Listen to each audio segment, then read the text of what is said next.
experimentada de fármaco capaz de ya dejar un efecto farmacológico. ¿Quién quiere decirme la diferencia entre acción y efecto farmacológico? Volando. En 3 palabras, en 4 palabras. ¿Qué es acción farmacológica y qué es efecto farmacológico? Efecto farmacológico. No están estudiando nada. La acción farmacológica es cómo el fármaco modifica la magnitud o velocidad del organismo, de las células del organismo, y el efecto farmacológico es el resumen, o sea, sería como el resultado. Ya, más o menos, poquito es modificaciones que hace el fármaco en mi organismo. Perfecto, no crea funciones sin que no. Y el Jorge modifica las que ya existen. ¿Qué era una dosis subóptima? Habíamos hablado acá 2 conceptos importantes. Y esto vamos a hacer así, está ahí ordenada. La mínima dosis, mira, esta línea salió perfecta. Me dormí un ratito. Estoy con el cerebro de cáncer, no. Dosis mínima efectiva. Y esta dosis, ¿cómo se llama? Dosis máxima tolerancia. Perfecto. ¿Y esta distancia que hay entre la mínima y la máxima, cómo se llama? La franja terapéutica. Franja terapéutica. Bien, ¿qué fármacos hay que tener mayor cuidado? ¿Los de franja terapéutica amplia o estrecha? ¿Por qué? Porque dosis efectiva y dosis mínima están cerquitas y rápidamente entró en toxicidad. ¿Quién quiere darme un ejemplo de fármacos de franja terapéutica estrecha? Ivermectina, pues. La ivermectina tiene una franja terapéutica muy amplia. Lo que damos ahí, el COVID es muy bajo y todo el mundo dice hepatotóxica y tal, no, ella es de franja amplia. Otro, penicilina puedo dar 1.200.000 para una faringoamigdalitis o 30 millones de unidades internacionales día en una meningitis. ¿Es amplia o es estrecha su franja? De 1 a 30.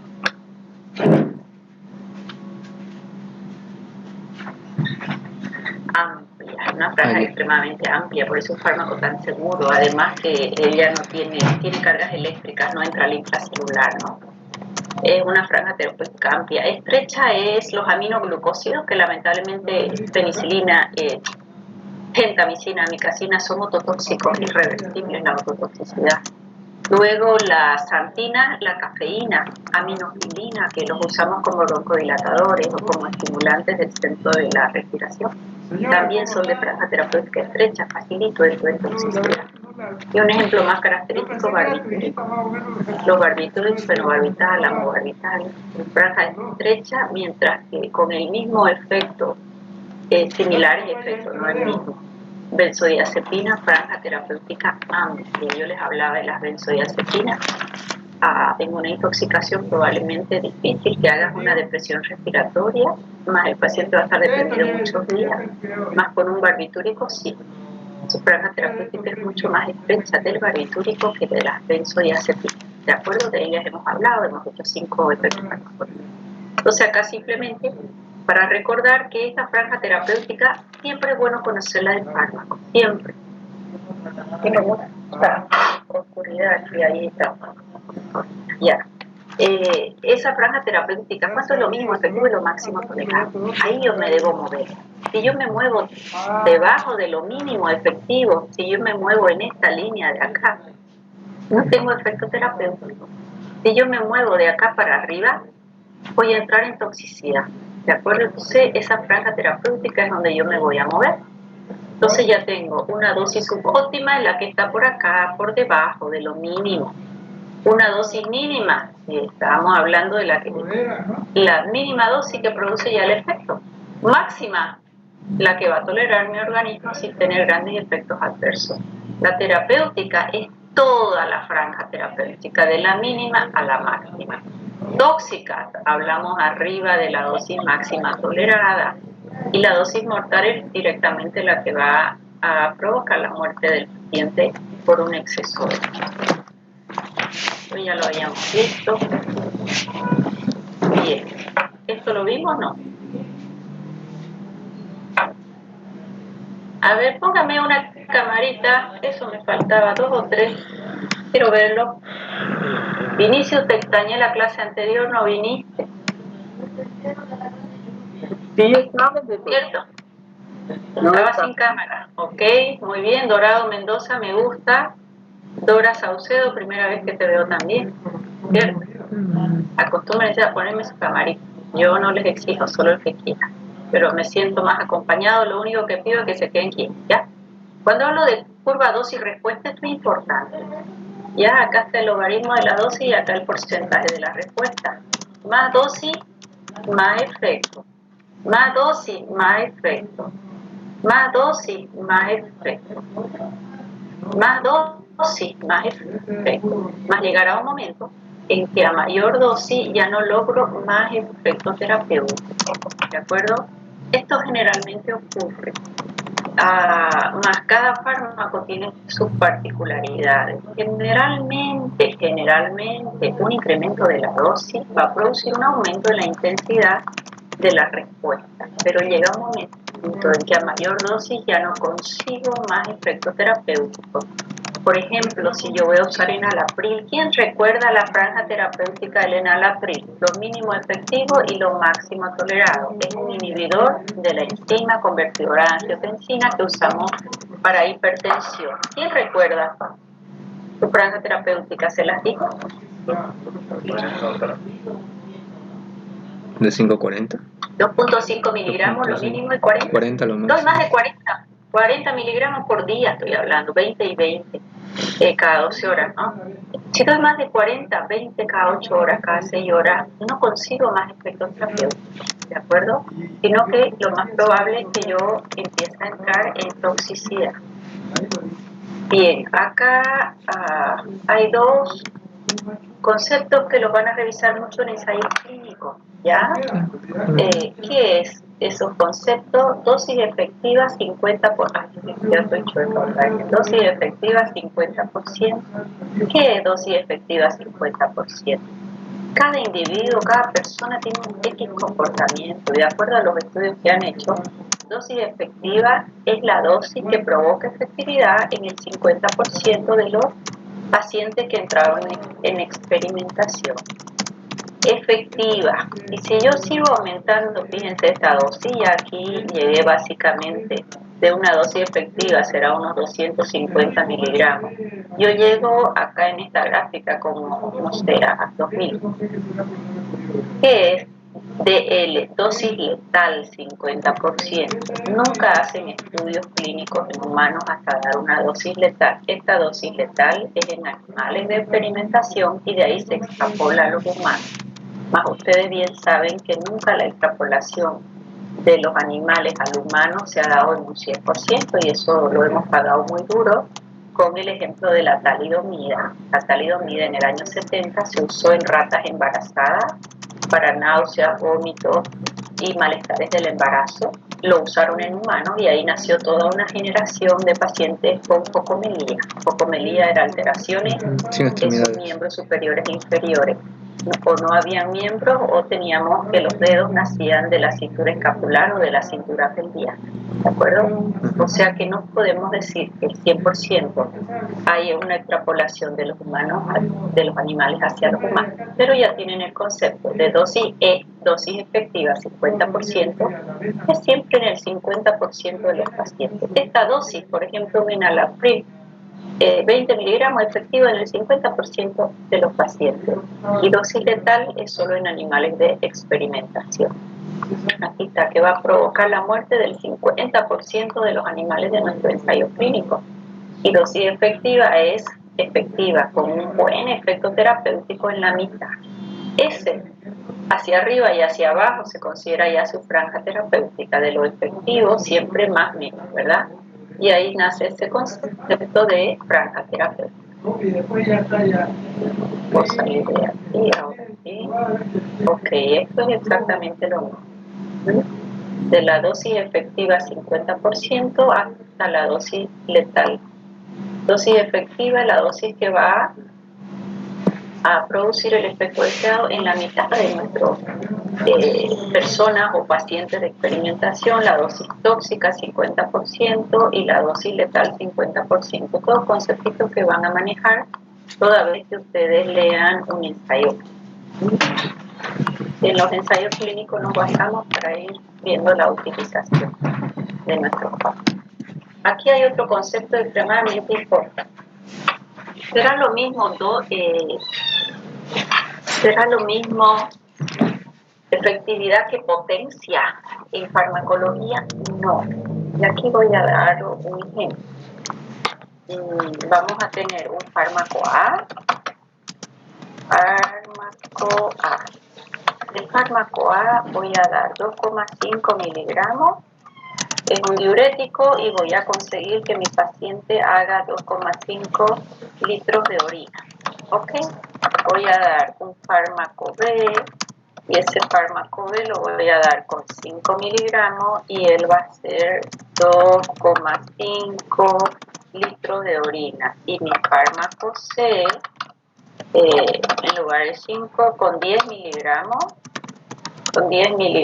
él consigue hacer los 2,5 litros de orina. Ok. 2,5 litros. Pregunto, ¿cuál de ellos es el más potente? Primero pregunto, ¿cuál es el más efectivo?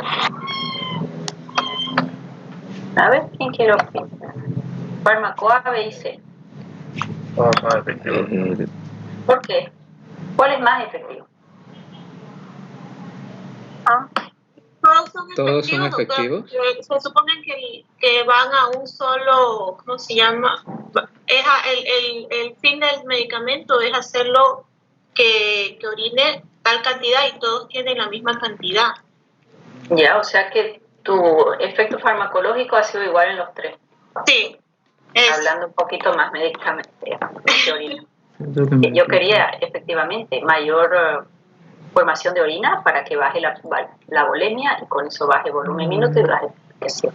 Ya, ¿quién más opina diferente? ¿Y cuál es el más potente?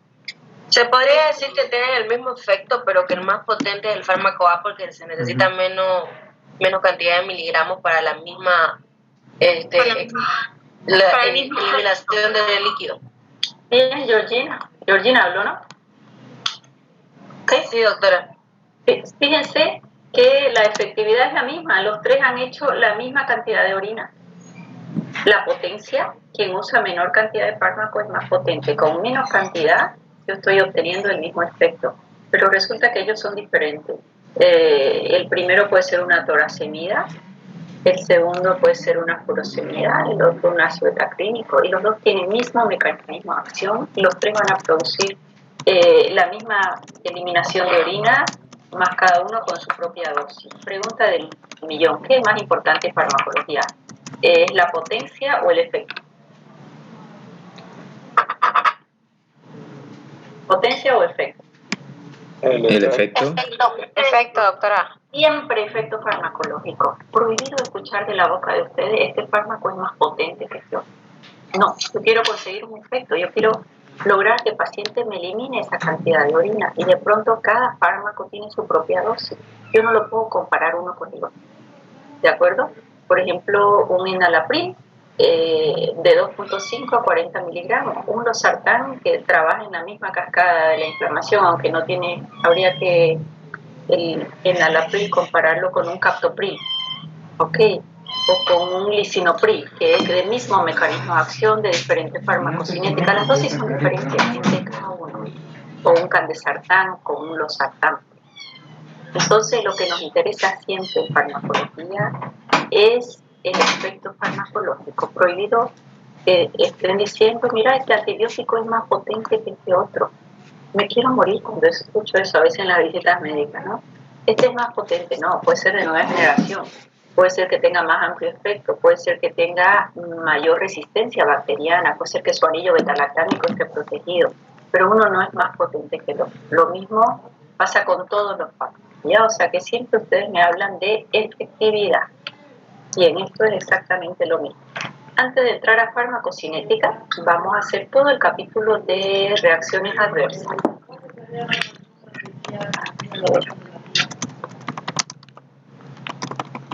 Compartir pantalla. Y aquí están reacciones adversas. Bien. hacemos reacciones adversas y de ahí entramos en farmacocinética, absorción, distribución, metabolismo, excreción y ya con eso completamos generalidades para entrar al sistema nervioso autónomo, fármacos del autor. ¿Ya? Toda vez que yo hablo, fue la tragedia de la que le hablaba recién de la talidomida, esa es la focomelía. Esta generación está ahorita con 50 años porque ellos nacieron entre el año 70 más o menos 2. Fue cuando se usó la talidomida y un médico pediatra alemán fue el que empezó a ver qué tenían en común estos chicos que nacieron ya con mayor frecuencia con focomelía.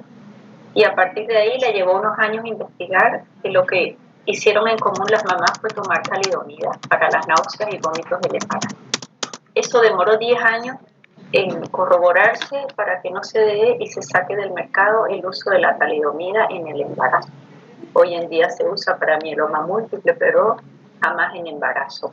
Esa fue una gran tragedia porque en ratas de experimentación lo habían usado a dosis muy alta y todas las camadas nacieron normales. Entonces fíjense ustedes que nunca puede ser extrapolable 100% de especie animal de la especie humana. ¿Okay? Bueno, cuando yo hablo de reacciones adversas, le vamos a llamar RAM o RAM, reacciones adversas a los medicamentos. Tendré que saber que ya en la época del 1400, miren cuánta antigüedad, ya Paracelso decía que todas las sustancias son veneno, todas. No existe una que no lo sea. ¿Dónde está la diferencia entre el remedio y el veneno? Está en la dosis. ¿De acuerdo? O sea que ya esto se veía venir. En la medida que yo aumentaba la dosis, aquello podía ya convertirse en un veneno. Con esto, ¿qué quiero remarcar? Que todo fármaco, aunque su acción terapéutica sea trivial o muy pequeña, tienen un potente potencial nocivo, todas. La aspirina de venta libre la encuentro en todos lados, la encuentro en el supermercado. ¿Quién no se ha tomado 100 miligramos de aspirina? ¿Tiene su toxicidad? Claro que sí. O sea que todo fármaco, aunque la acción terapéutica sea trivial, tienen un potente potencial nocivo. ¿Dónde está la diferencia? La diferencia está en la dosis. Entonces, a partir de ahí, ya sabemos que ningún fármaco está exento de reacción adversa. Y si yo voy a buscar una definición de reacción adversa, ¿qué tendré que saber? ¿Qué es un efecto no deseado?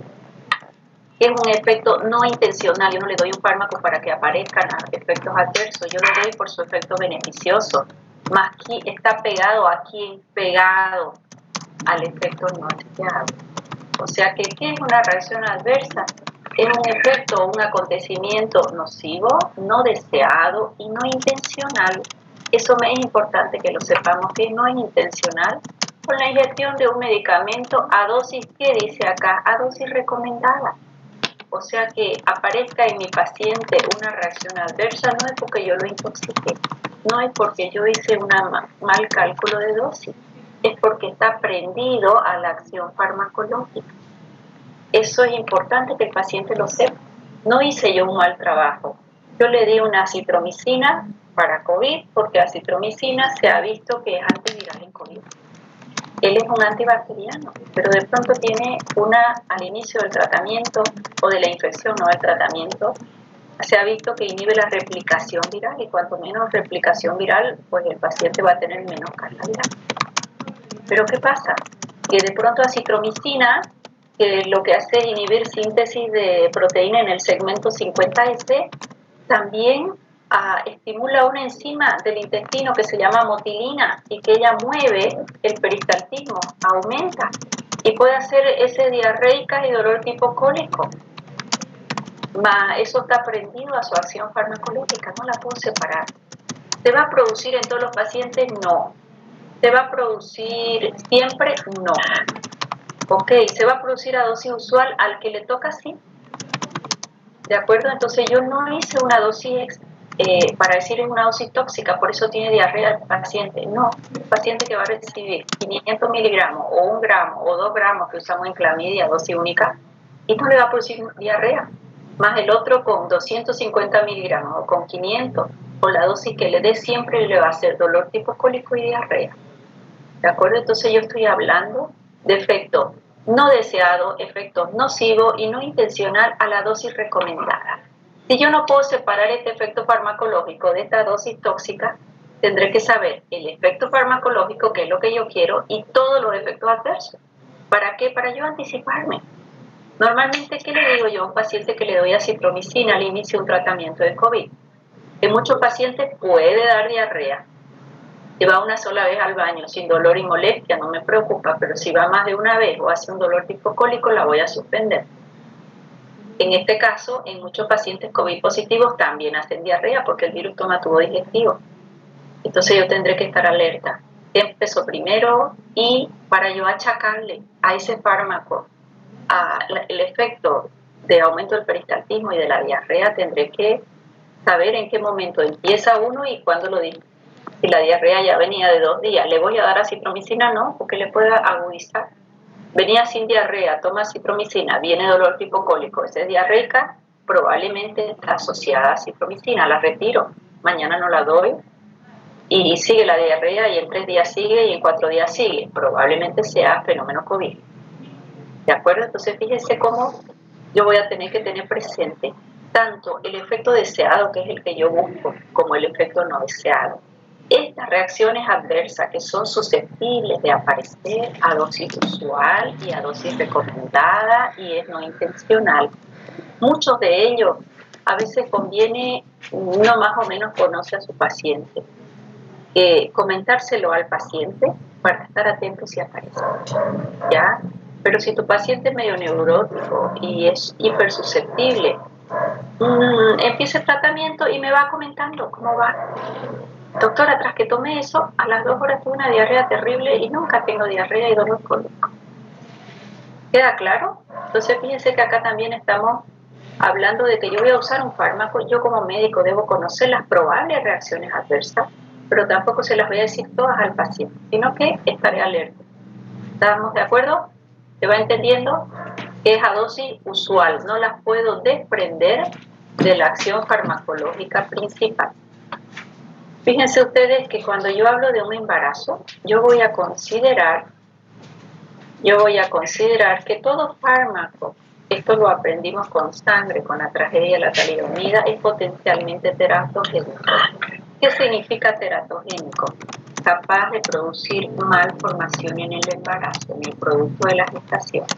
Cuando yo hablo de teratogenia estoy hablando de malformación, entonces normalmente es hasta la semana 12 que se produce la embriogénesis. Idealmente, cuanto menos fármaco hasta la semana 12, mejor. Ojo, hay una lista de fármacos clase A y clase B que sí se pueden administrar en el embarazo, ya lo vamos a ver más adelante, que son los más estudiados, no porque hayan estudios de experimentación, porque una mamá embarazada nunca va a entrar a un estudio de experimentación, pero las mamás embarazadas sí se pueden enfermar, sí, y sí se han tenido que usar fármacos, sí se ha hecho un seguimiento para saber cómo nace el niño, qué problemas hay. ¿De acuerdo? En animales de experimentación sí se trabaja cada vez menos, ¿verdad? Por la Sociedad Protectora de Animales, pero hemos visto que no es extrapolable siempre la raza animal a los humanos, ¿ya? Entonces, todo fármaco es potencialmente teratogénico. Y fíjense ustedes, cuando ven la literatura de un fármaco, incluso un fármaco nuevo, dice el uso en embarazo no está determinado, consulte a su médico, ve la efectividad, tal. Hay fármacos que están totalmente contraindicados, otros que no hay ensayos clínicos y otros que hay que ver beneficios-riesgos. Por ejemplo, un fármaco como un quimioterápico para un cáncer jamás a una embarazada porque tiene selectividad por células en crecimiento y va a matar al feto. Más hay otros fármacos como una penicilina, que es un antibiótico para gram positivo y algunos gram negativos, que tiene carga eléctrica, va a pasar muy poco placenta, casi no va a tener efecto en el producto de la gestación. ¿De acuerdo? Entonces, él es mucho más seguro que una tetraciclina. La tetraciclina es otro antibiótico que cada vez usamos menos, que tiene afinidad por el calcio del hueso y los dientes. Entonces, ese niño ya va a nacer con trastornos a nivel óseo. ¿De acuerdo? Por lo tanto, en una embarazada todo fármaco es potencialmente teratogénico. Hay fármacos que ya están bastante revisados, no en ensayos clínicos, sino cuando fue necesario usar en una mamá embarazada y se hizo un seguimiento. Bien, esto que les quede muy claro, ¿de acuerdo? Vitamina se usa, sí, eso sí ha entrado en ensayos clínicos, pero una vitamina en dosis alta como una vitamina A, por ejemplo, ella es teratogénica, hace malformación y muerte fetal, ¿no? Por ejemplo, pacientes que toman la isotretinoína para el acné, Isofase, y los adolescentes van y lo compran a la farmacia porque alguna vez se lo recetaron o a su amiga le hizo bien y la cara queda un espectáculo, un feeling fantástico, pero no saben que son dosis altas de vitamina A, ácido retinoico, y él es liposoluble y se acumula en el cuerpo, y cuando se acumula en el cuerpo lo tengo por 2 años fácil, y si hay un embarazo puede ser teratogenia, ¿de acuerdo? Entonces fíjense cómo es tan importante antes de dar un fármaco al paciente conocer todos los efectos adversos. Si tu paciente realmente necesita una isotretinoína, que Isofase es el nombre comercial, lo deben conocer más con ese nombre, tendrás que cuidarlo durante 2 años de que ellos eviten un embarazo, hombre o mujer, ¿de acuerdo? Bien, acá tenemos algunos efectos adversos, por ejemplo, en ácido valproico. Por eso digo esto de la farmacovigilancia, se pagó con sangre, porque esta paciente que convulsiona, ¿qué hace? Ella está embarazada, hay convulsiones. Le voy a dejar sin fármaco que convulsione. ¿Qué es más dañino para el feto, la convulsión o el fármaco? Esta paciente que recibió su ácido valproico durante el embarazo, pues hubo anomalía en el desarrollo de médula espinal, entonces un fármaco contraindicado en el embarazo. O el uso de warfarina. Warfarina es un antagonista de factores 2, 7, 9 y 10 de coagulación, es un anticoagulante muy económico, muy antiguo, más él provoca hidrocefalia. Eso está comprobadísimo, no usamos, si la paciente necesita estar anticoagulada, se usa heparina hoy en día, pero no se usa este tipo de anticoagulante. Acá tenemos otro ejemplo de microcefalia también, asociado al uso de warfarina, esto está totalmente comprobado. Acá tenemos el labio leporino, probablemente asociado al uso de ácido valproico, o más usual para nosotros que tu paciente haga una hemorragia asociada ¿a qué? Al uso de aspirina, o alimentos ricos en vitamina K que recibían warfarina, ¿no? ¿Qué significa? Que la warfarina bloqueaba estos factores de la coagulación, ¿no? Entonces no pueden tomar vegetales verdes los pacientes que toman warfarina. Y este efecto adverso me van a decir por qué. Yo se los he dicho en algún momento. El paciente toma un antigripal y provoca aumento de presión arterial en hipertensos, no en hipotensos, o ni normotensos. ¿Quién sabe por qué? ¿Cuál será el mecanismo de acción de ese descongestivo que está en el antigripal responsable de la hipertensión? Deberíamos saber, Dios mío. ¿Nadie? Descongestivo nasal. Vaso tiene que receptores por predominancia. Vamos. Alfa 1. ¿Y qué son los descongestivos?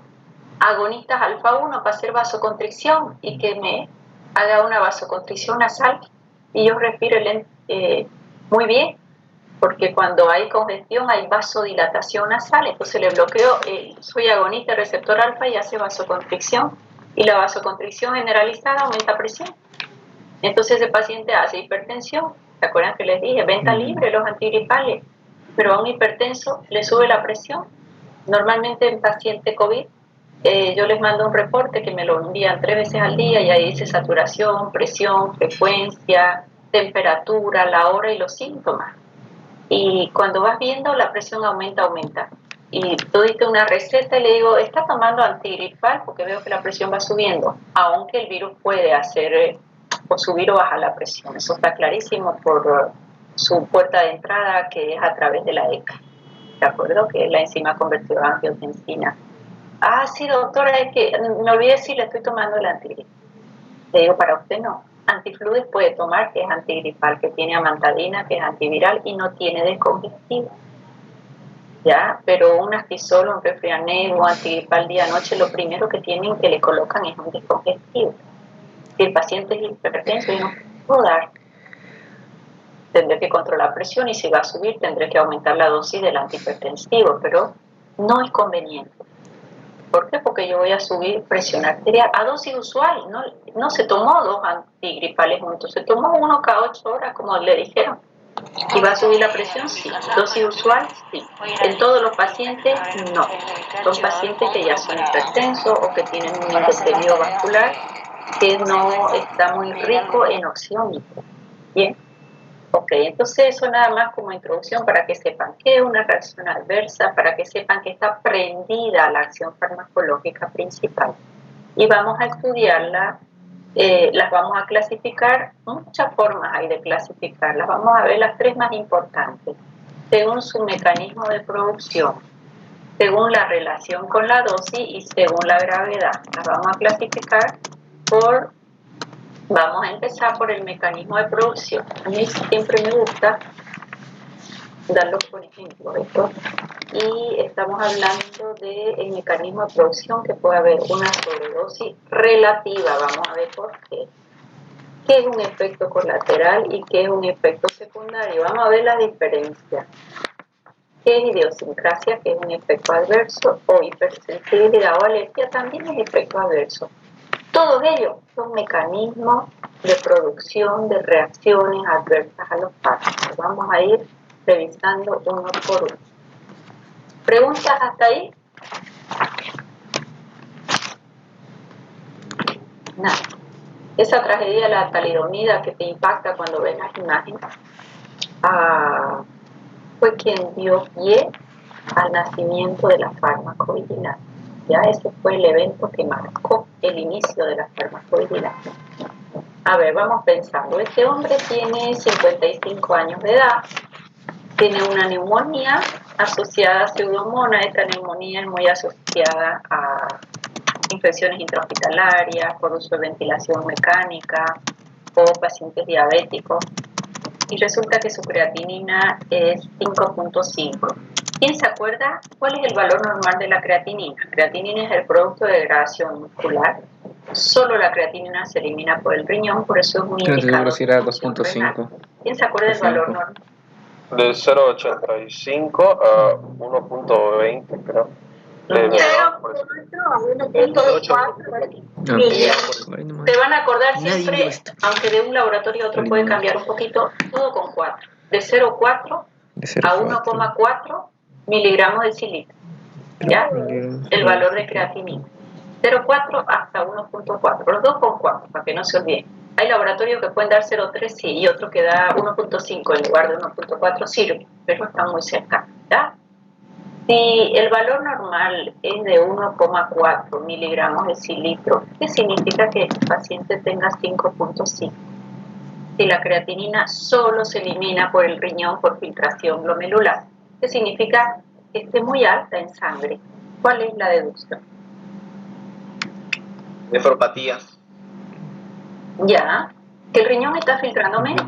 Si está alto en sangre y solo el riñón lo saca y se está creciendo en sangre porque el riñón no está filtrando, porque la creatinina solo se elimina por filtración glomerular. ¿Hay otro mecanismo en el riñón? Secreción tubular, sí. Mi cuerpo también puede sacar por vía biliar los fármacos, sí. Puede sacar por la saliva, sí. Puede sacar por el pulmón, sí. Puede sacar por piel. Pero la creatinina no se va ni por la saliva, ni por la piel, ni por el pulmón, ni por las heces. No tiene más por dónde que por el riñón. Y dentro del riñón por filtración glomerular.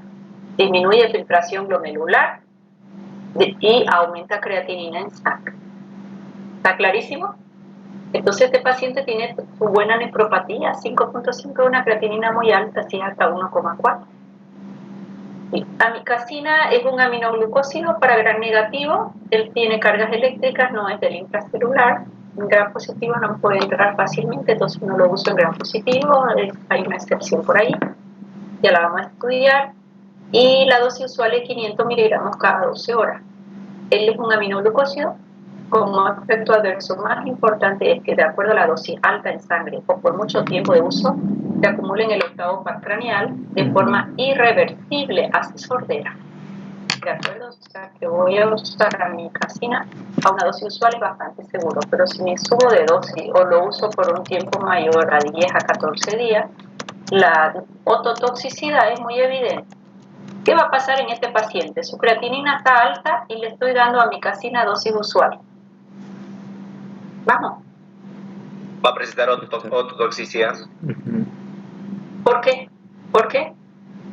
Porque el medicamento se está acumulando en la persona. ¿Por qué? ¿Está bien tu respuesta? ¿Por qué? Porque no hay una correcta filtración glomerular. Porque se elimina por el riñón y el riñón está filtrando menos. Entonces da la segunda dosis y se acumula, da la tercera, se acumula porque el riñón está filtrando poco y su principal mecanismo de eliminación es renal. Pero ¿cómo voy a intoxicarlo si yo estoy dando dosis usual? ¿Qué efecto adverso voy a esperar? Ototoxicidad. ¿Tiene relación con la dosis? Sí. ¿Por qué? Porque a esa dosis, este paciente que no lo saca el fármaco se va a acumular, pero es una dosis usual. O sea que en este caso, ¿qué le vamos a llamar? ¿A quién atribuimos la causa de esa reacción adversa? Sobredosis relativa. Es una sobredosis relativa. ¿Qué es sobredosis relativa? A dosis usual voy a encontrar toxicidad. ¿Por qué? Porque uno de sus órganos excretores está alterado. Eso es una sobredosis relativa. Pudiera ser un fármaco que se biotransforme en el hígado y el hígado lo inactiva. ¿Ok? Si el paciente tiene insuficiencia hepática, no lo va a poder inactivar. Seguir dando dosis usuales y voy a entrar en toxicidad también. O sea que una sobredosis relativa generalmente está asociado a un déficit del paciente, de los emuntorios. ¿Qué son emuntorios? Son órganos que van a intentar eliminar el fármaco. ¿El riñón es un emuntorio? Sí, es por excelencia. Por el riñón se va el 99% de los fármacos. Y por vía biliar se va menos cantidad, pero también hay fármacos que necesitan biotransformarse en el hígado para recién dejar de ser activos. Aunque el riñón no lo saque todavía, ya el hígado los inactivos. Entonces no entran en toxicidad. Entonces son los dos órganos que me van a determinar probablemente una sobredosis relativa. La dosis usual, la amicacina era 500 cada 12 como para todos los pacientes. En ese paciente, ¿qué tengo que hacer? Ajuste de dosis de acuerdo a función renal. Queda menos de un minuto, 5 minutos y retorna, ¿ya? Entonces, fíjense ustedes que sobredosis relativa se produce a la dosis usual que se usa en todos los pacientes, pero tengo un defecto o en su eliminación o en su biotransformación. O sea que la alteración es netamente en proceso farmacocinético. Cuando hablo de farmacocinético, principalmente hablo de eliminación y de biotransformación, riñón e hígado. ¿Quedó clarísimo? ¿Ok? Vamos con este otro. Lo van pensando porque ahorita se corta. Tu paciente tiene 8 años de edad. Tiene asma bronquial. El aerosol le viene muy mal. Vamos. Aumenta la frecuencia cardíaca. Ok, esa es la ramificada, aumento de frecuencia cardíaca. Te pregunto al que me respondió, ¿será parte de la acción farmacológica el total de la ¿Sí o no? Es parte de la acción farmacológica si el fármaco es agonista, beta 2 y además beta 1, porque no hay un beta 2 puro. ¿Es parte de la acción farmacológica, sí o no? Sí, doctora, pero... Claro. Sí, punto. Porque sí. beta 1 está en corazón. Y esa es la claro. acción farmacológica. Ay, a eso le vamos a llamar efecto colateral. Ajá, porque es colateral. Ajá. Eso es un efecto colateral. ¿Por qué? Porque ese efecto de taquicardia es propio de la acción farmacológica. No lo puedo separar de la acción farmacológica que yo quiero en bronquio. Es un efecto indeseable, sí, y no lo puedo separar. Es parte de la acción farmacológica. A eso voy a llamar efecto colateral. Efecto colateral es reacción adversa, sí. A todas las vamos a englobar como reacción adversa, pero yo les voy a enseñar su estricta diferencia entre un efecto colateral y un efecto secundario. Todos son reacciones adversas, no es. Bien. Ahí ya tengo. El primero, sobredosis relativa. El segundo, efecto colateral. Vamos con otro ejemplo. Este paciente tiene una otitis. No estoy compartiendo, ¿no? Es que sin querer apreté dejar de compartir. Sí, doctora, está compartiendo. Ya, ok. Este paciente tiene una otitis. La otitis normalmente está asociado a neumococo a todas las edades. Amoxicilina de 500 es un antibacteriano, una penicilina para gram positivo y también para algunos gram negativos. Entonces es excelente opción, que llega muy bien a tejido a nivel del octavo par, ¿ok? ¿Qué RAM voy a esperar si doy un antibiótico tipo amoxicilina que es de amplio espectro, gram positivo y gram negativo y lo doy por vía oral? ¿Cuál es la reacción de esa más esperada?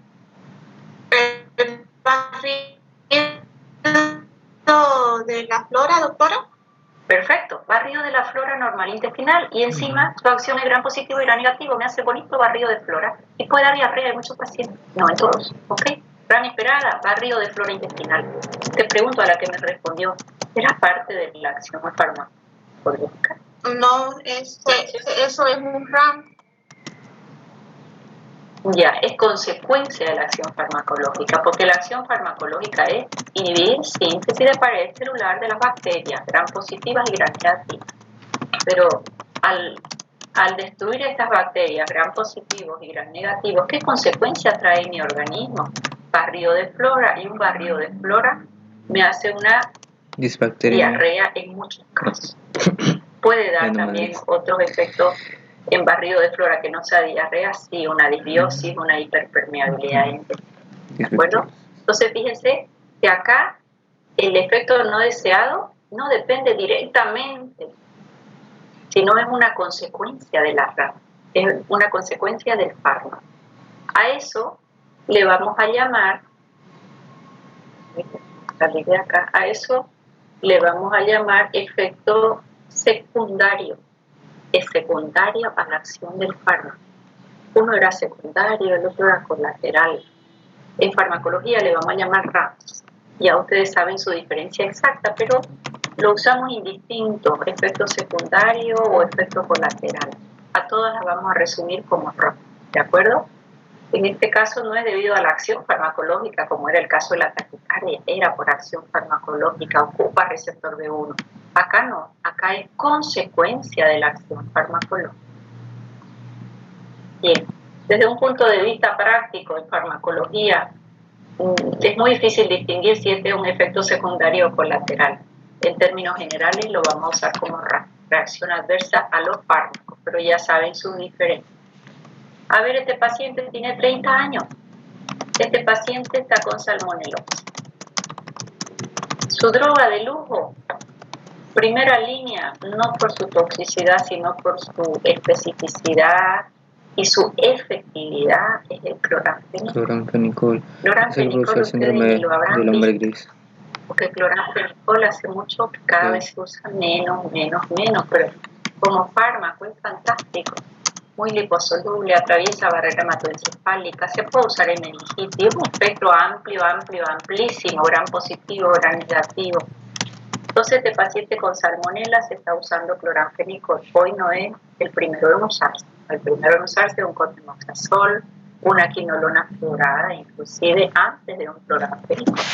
Pero si usara un cloranfenicol, ¿qué RAMS inusual yo puedo esperar? Por eso es que el cloranfenicol cada vez se usa menos.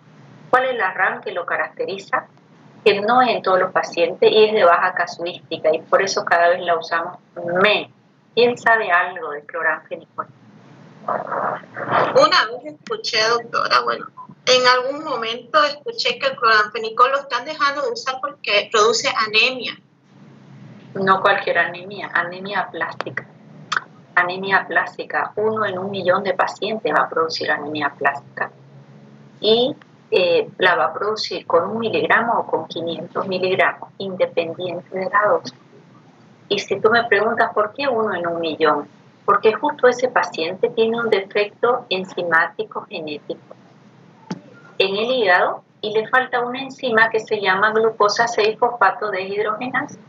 Y ella justo es la que biotransforma el cloranfenicol. Y si no hay la glucosa 6-fosfato deshidrogenasa, el cloranfenicol se acumula en la médula ósea del paciente y hace una anemia plástica. Y el único tratamiento hoy en día de una anemia plástica es un trasplante de médula. ¿Cómo se llama a este fenómeno de que justo en este paciente le falta una enzima y tiene un defecto genético para poder biotransformar ese fármaco? Idiosincrasia, subrayado, idiosincrasia. Es por un defecto genético, el efecto adverso se va a presentar en ese paciente. En nuestro medio no hay cómo saber si tengo o no glucosa 6-fosfato deshidrogenasa. En otros países sí le hacen un estudio previo si no tienen otros fármacos para usar. Norafenicol es un fármaco muy barato, muy efectivo, con una farmacocinética envidiable. El único problema es que si hace una anemia plástica es irreversible y no se presenta a los 3 días de haber usado, puede ser a los meses o a los años de haber usado el fármaco, o sea que es muy difícil achacarle justo a él. El problema es que ese paciente va a necesitar un trasplante de médula. Pregunta del millón, ¿previsible o no? En nuestro país de momento es no previsible, pero en otros países pudiera estudiarse si él tiene o no esa enzima. O sea que yo estoy hablando de un defecto genético de nacimiento, que justo esa enzima era quien iba a biotransformar el fármaco. Eso se llama idiosincrasia. ¿Es una RAM? Claro que es una RAM. ¿De acuerdo? Entonces fíjense que en mecanismos de producción, ¿cuál fue el primero que vimos? Vamos, volando. No están mis alumnos. Sobredosis relativa. Sobredosis relativa, depende de función renal y hepática. El segundo que vimos, efecto Lateral. Colateral, el tercero. Secundario. Que los dos difíciles de distinguir exactamente. El número 4. Idiosincrasia.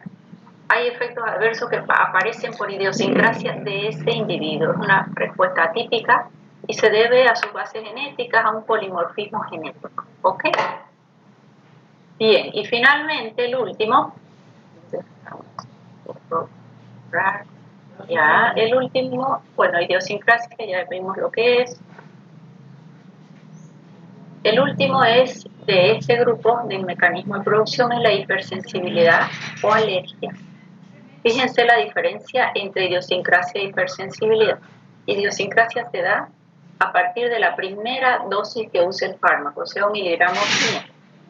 Hipersensibilidad o alergia, que ustedes conocen las alergias, es una respuesta inmunológica, necesita un antígeno previo. Entonces, a la primera vez que se introduce el antígeno o el fármaco al paciente, nunca va a haber alergia.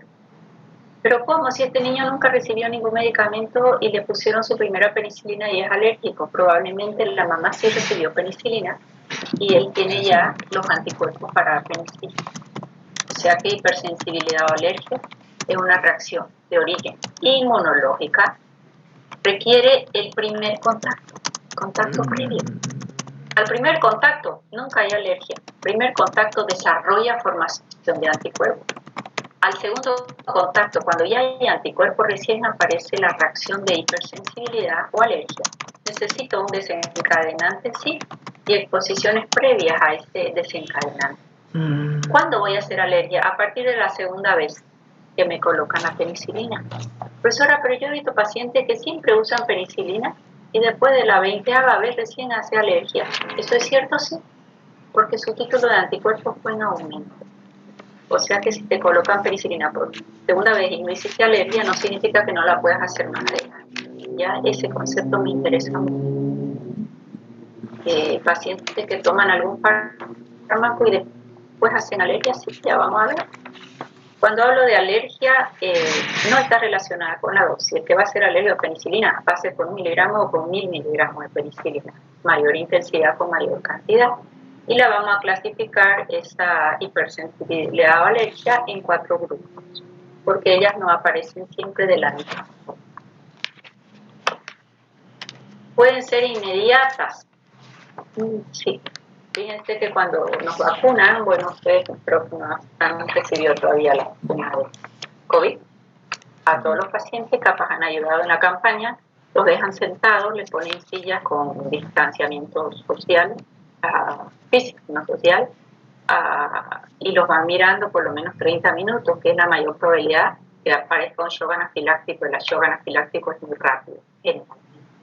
por lo menos 20 minutos, tiene que estar ahí sentadito y lo vamos mirando. Es de una reacción inmediata. Ella está mediada por las inmunoglobulinas G, que ahora las vamos a ver, pero hay otras tardías, no son inmediatas y pueden aparecer horas después, días después o semanas después. Y uno no lo relaciona con el fármaco. Estamos acostumbrados a que la alergia es yo como algo y aparece la alergia, más eso no siempre es así. La alergia tiene, o hipersensibilidad, 4 formas de manifestarse y las vamos a ver ahora.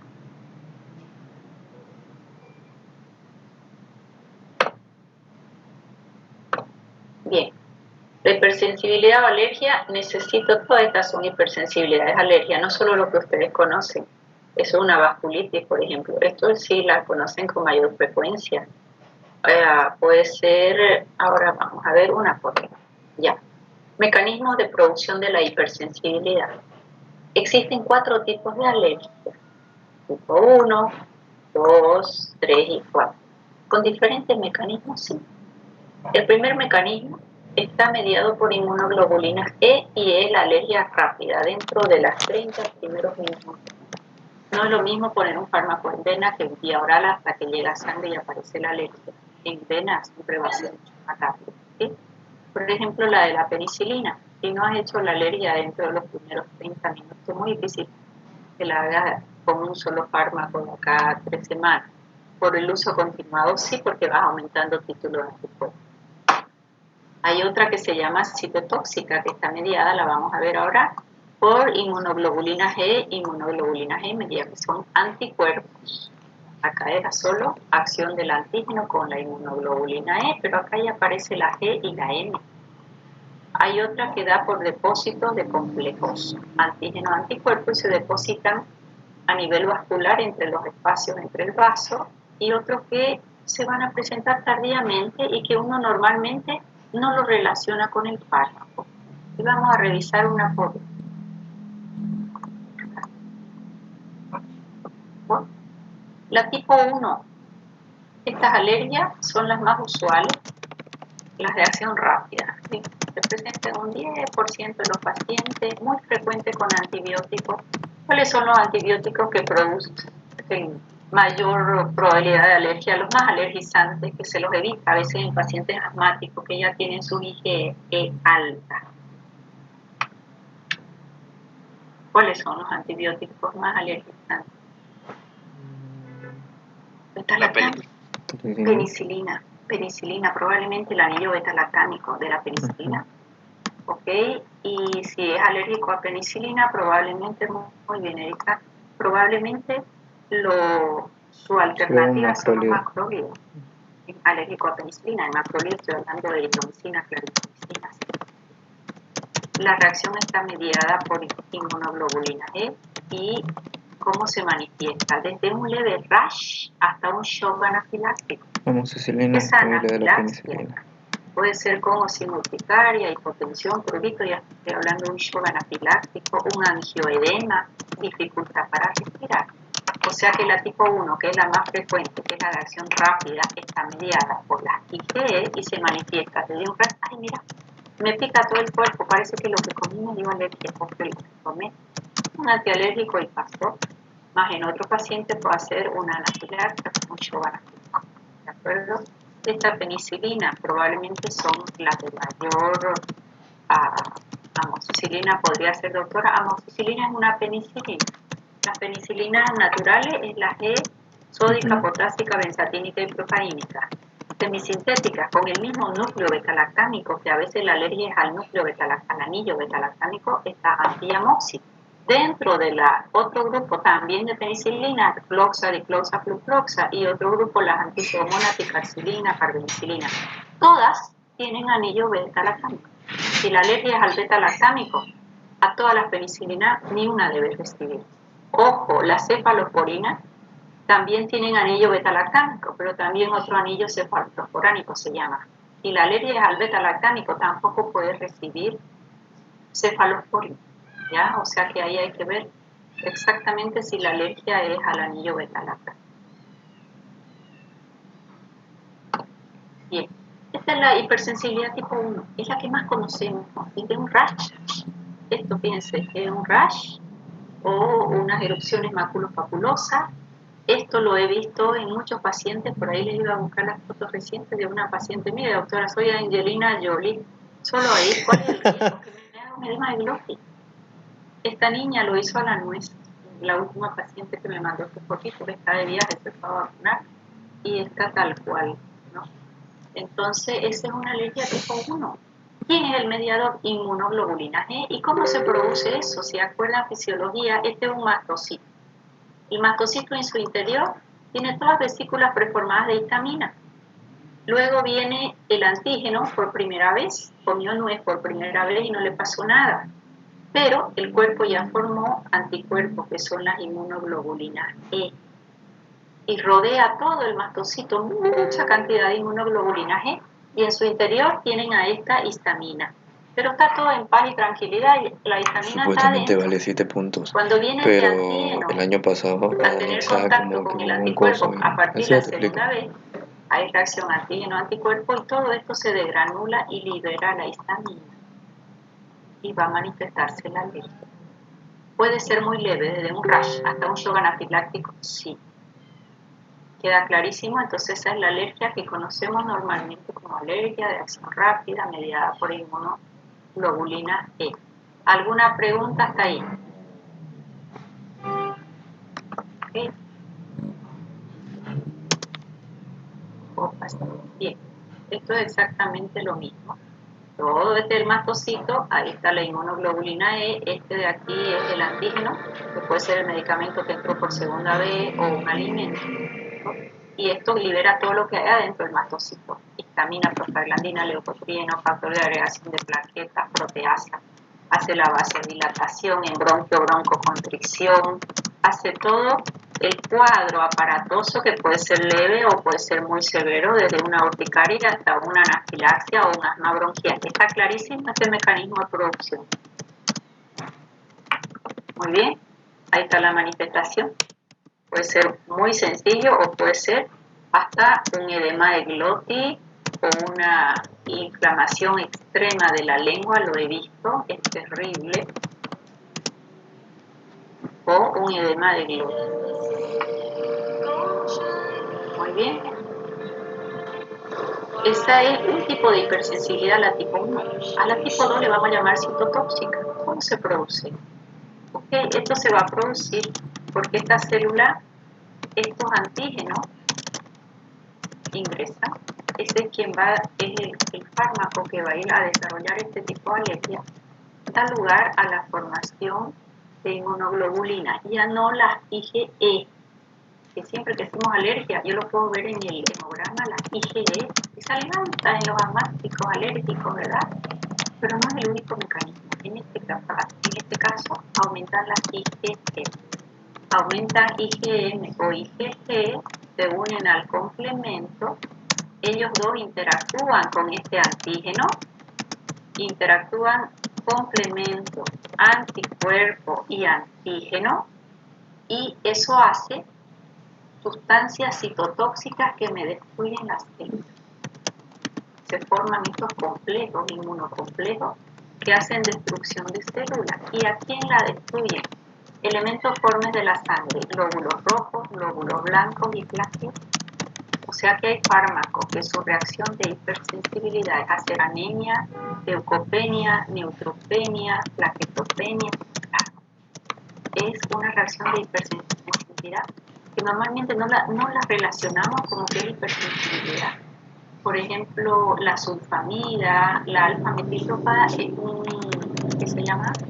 un antihipertensivo de acción central. Es un antihipertensivo de acción central. Aldomet es su nombre más usual comercial. Puede estar haciéndonos una anemia hemolítica o una trombocitopenia o una granulocitopenia, sí.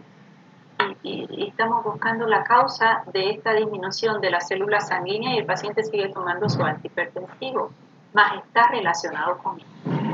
¿De acuerdo? O sea que nunca descarten cuando vean disminución de cualquiera de los elementos formes de la sangre. Nunca descarten la medicación que toma el paciente. Es un tipo de hipersensibilidad que no da rash, ni shock anafiláctico, ni nada que yo pueda ver. Simplemente disminuyen elementos formes de la sangre Y se da mucho en pacientes con medicación crónica. Por ejemplo, la alfa-metildopa, si le controla bien presión, un fármaco que lo va a usar de muy largo plazo, ¿de acuerdo? ¿Quedó clarísimo esto?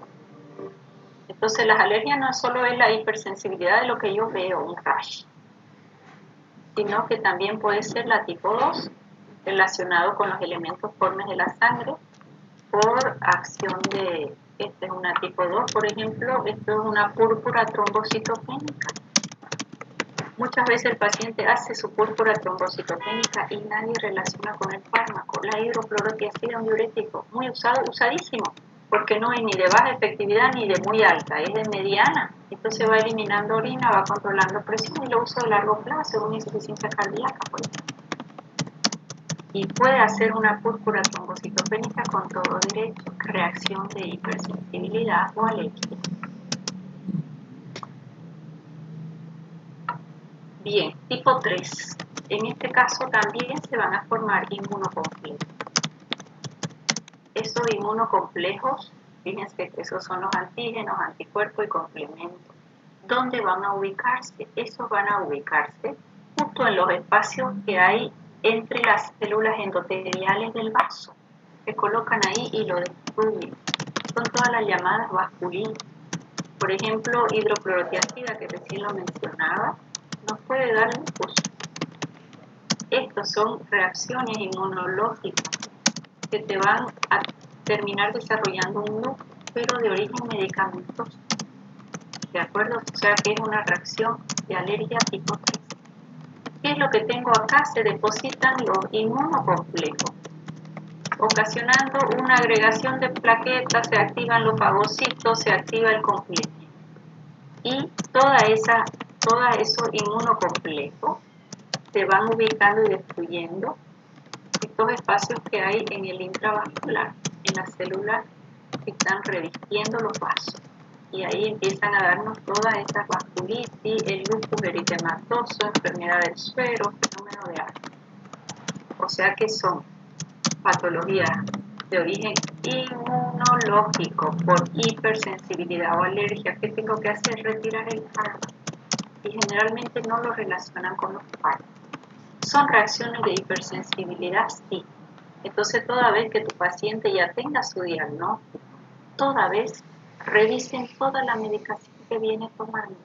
Probablemente sea desencadenada por una reacción de hipersensibilidad o alergia tipo 3. Y la última, que es la hipersensibilidad o alergia, esta es la tipo 3 todavía, ya. Esa tipo 1, tipo 2, tipo 3 y tipo 4 es la clasificación de Comsi-Hell, así se llama, que la clasificó de esta manera, la hipersensibilidad. ¿Ves? La primera era la mediada por inmunoglobulina E, la segunda, la E y la M, solo a los elementos formes de la sangre. La tercera era inmunocomplejos contra los elementos del endotelio vascular y ahorita vemos la última, ¿sí? Entonces fíjense cómo este complejo antígenos, anticuerpos y complementos va a destruir la célula en las separaciones a nivel de endotelio vascular, dándonos ese tipo de reacciones autoinmunológicas. Y la tipo 4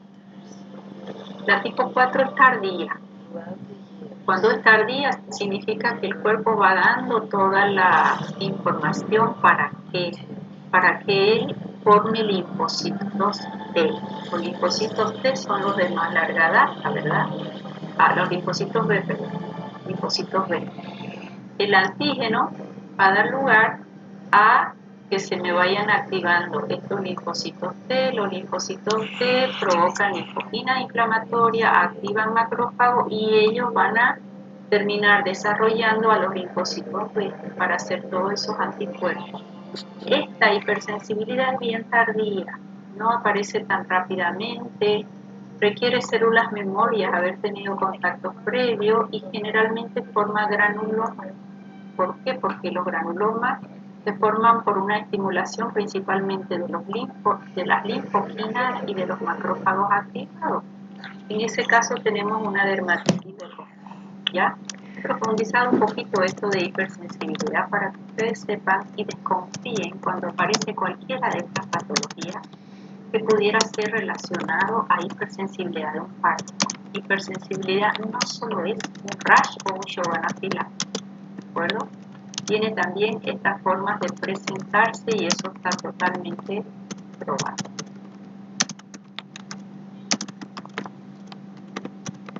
Bien. La hipersensibilidad tipo 4, esta última formada más tardía y por inmunocomplejo, tiene diferentes mecanismos intrínsecos de presentarse, ya no vamos a entrar en ese detalle, ¿ya? ¿Cuáles son las reacciones alérgicas más usuales en los antibacterianos? Es la pregunta que yo les hacía hace rato.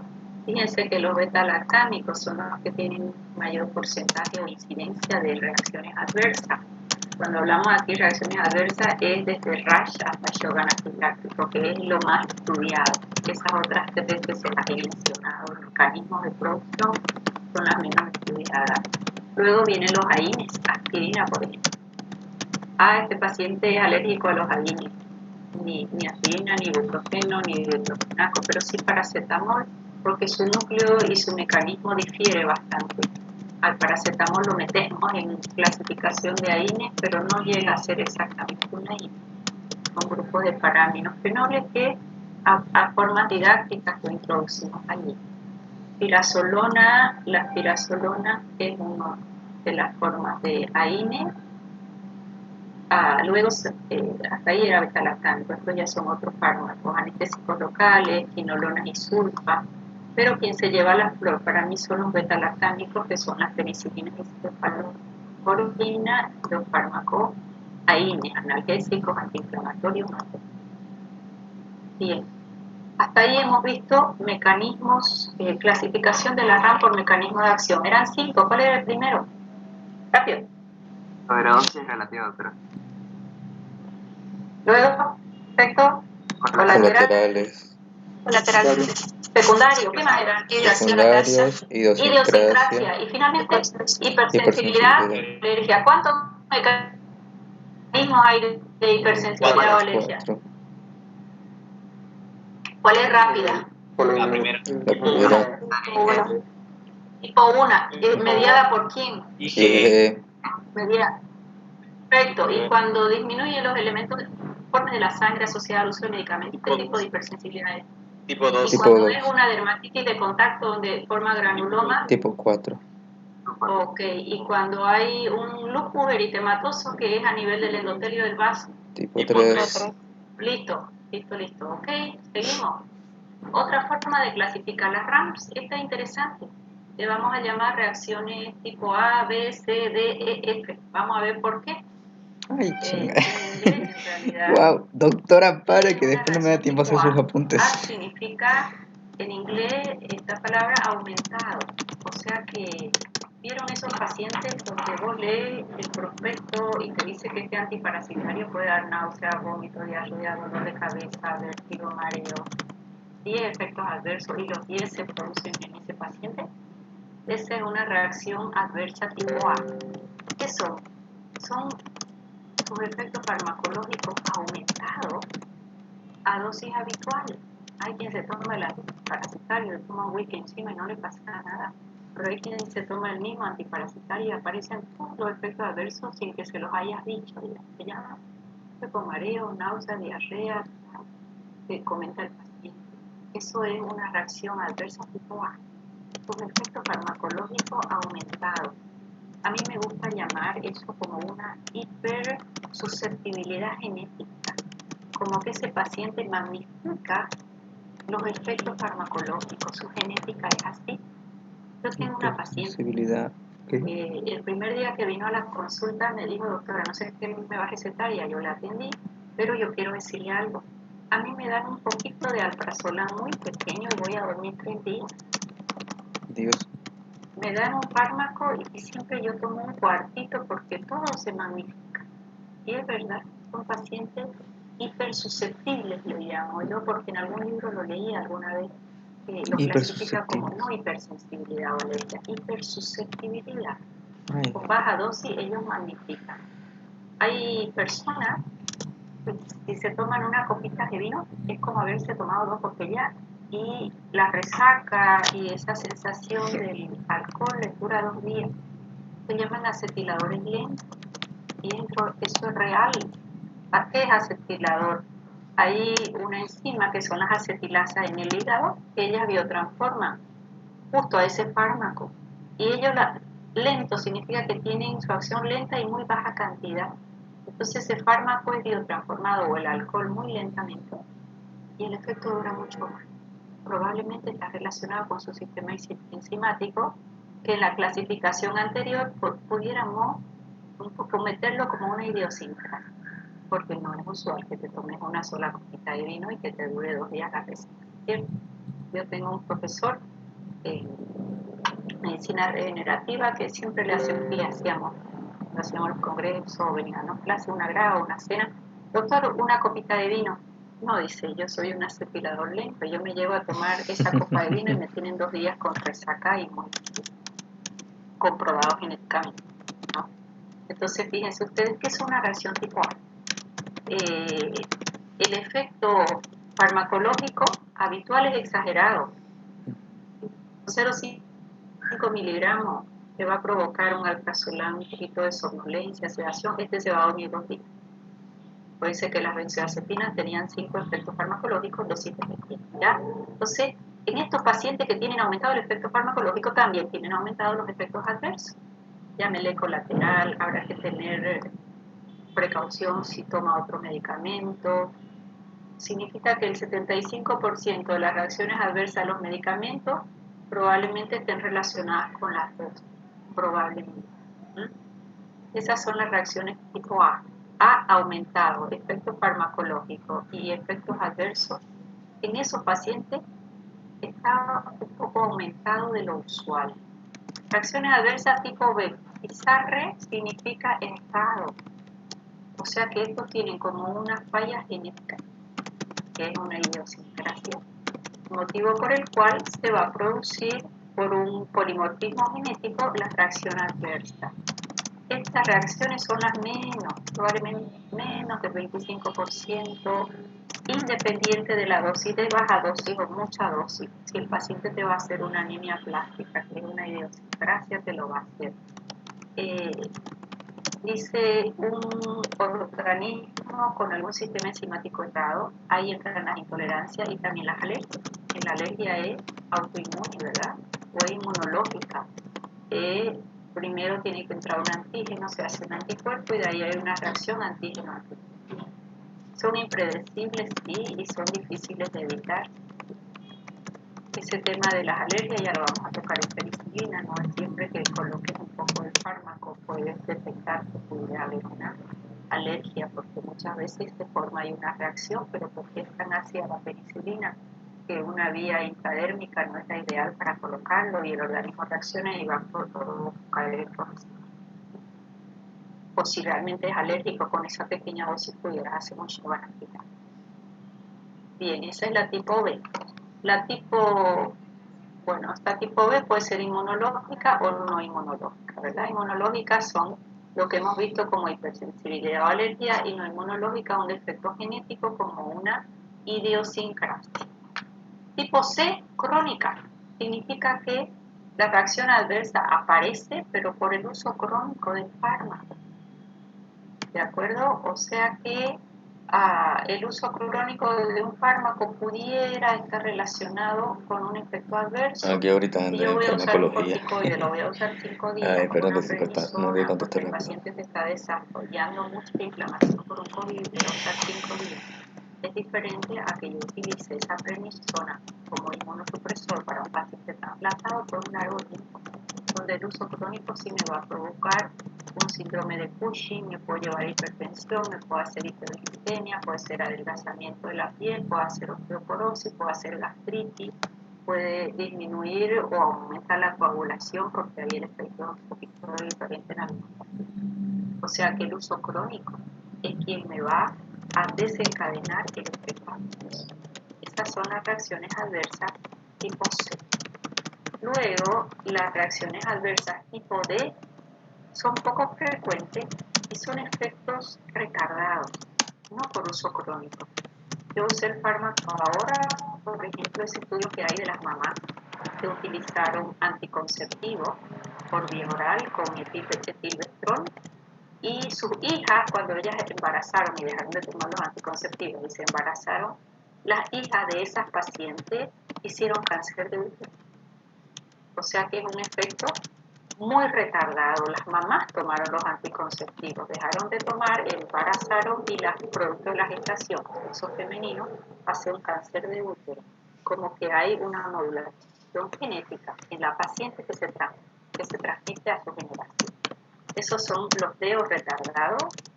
Luego los E es por, tengo menos de un minuto, esto lo voy a repetir un poquito en la otra clase, me falta muy poquito para terminar reacciones adversas.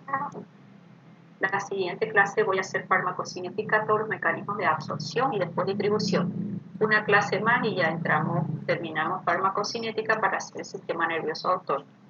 Bueno. Los cursos presenciales de práctica está descartadísimo. Entonces la propuesta es que los días jueves hacemos la clase de 10 a 11:30 y de 11:30 para adelante nos quedamos todos haciendo la práctica. ¿De acuerdo? Esa es mi propuesta para no tener que trabajar todo el martes a la tarde. Como es por esta vía, podemos trabajar todos juntos de 11:30 a 1 el día jueves. Normalmente yo lo voy haciendo teórico-práctico, ¿no? Pero tenemos ahorita formas farmacéuticas para discutir y acción